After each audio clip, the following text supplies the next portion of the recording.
বাংলাদেশি কোন রাজনৈতিক দল না, এটা ভারতীয় দল।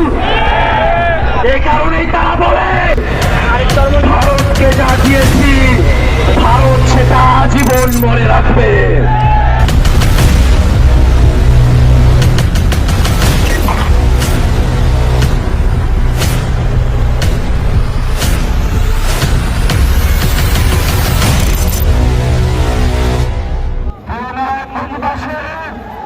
বলে খেলার নিয়ম বদলাইতে হবে, কিন্তু আমরা জানি খেলার নিয়ম এখনো বদলায় নাই। খেলা বন্ধ না হয় আরেকটা গণ অভ্যুত্থানের জন্য প্রস্তুতি নেয়।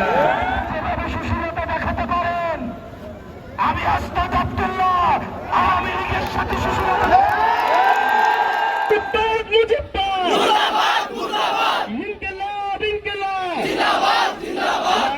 পার্টি আছে।